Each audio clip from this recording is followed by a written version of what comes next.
先从最好的情况说起，一周开3000卖，1卖5毛钱，就是1500块钱一周，税后到手的1200多一点。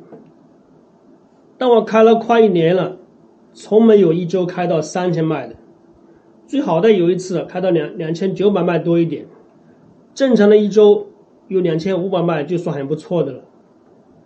刚开始有半年多，很多周甚至都不到2000卖。后来我调查了一下，跟经理说，公司向外面招司机的时候说的是保证每周不低于2500卖。我现在很少开到2500卖，大部分时间2000卖都不到，怎么搞的？你们是不是看我是新手就只给我很坏的货？经理忙说没有，货都差不多的。不过自从我投诉之后，情况改善很多，我每周基本上都能开到2200卖到2600卖之间。什么叫坏的货？就是装货卸货都要很长时间。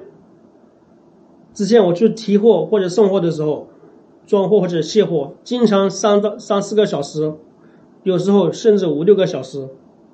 投诉之后，公司给我的货装卸货绝大部分都在1个小时之内完成，有时候半个小时，好太多了。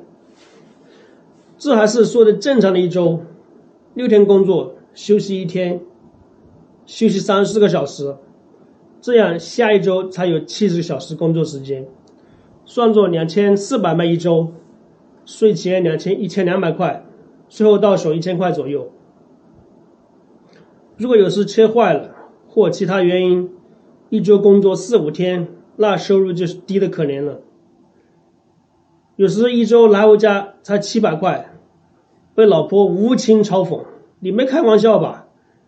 你1个月才回家2-3天，在外面累得像什么一样，就来回家这点钱？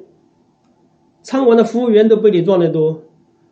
我是英雄气短，马瘦毛长，一点都反驳不了。他说的没错，这点钱确实太可怜。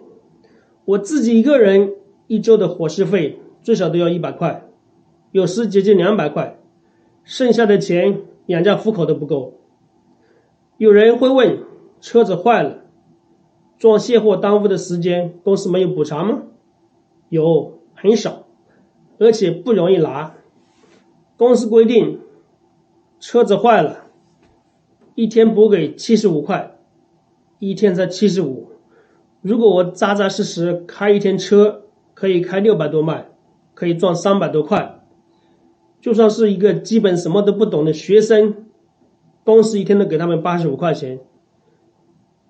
所以在公司眼里，一个10几20几年家里老司机一天的价值还不如一个学生，非常不合理。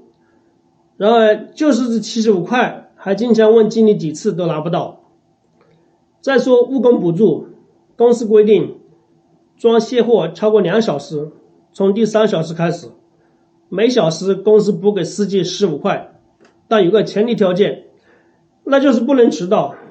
比如说早上6点是预约提货的时间，如果司机6点以后才到，那就算装货装了10个小时，公司也不会给1分钱误工补助。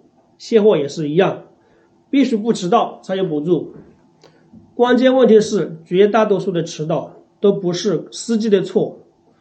比如上一单卸货计划是早上10点完成，但实际上到下午2点才完成，耽误这么久，怎么还可能赶得上下一单装货时间？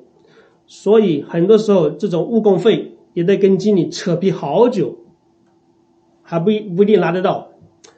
所以工资本来就低，才5毛一卖，每周开的卖数又上不去，才2000卖出头，所以工资太低都不够养家糊口，不能这样混下去，必须要有所改变才行。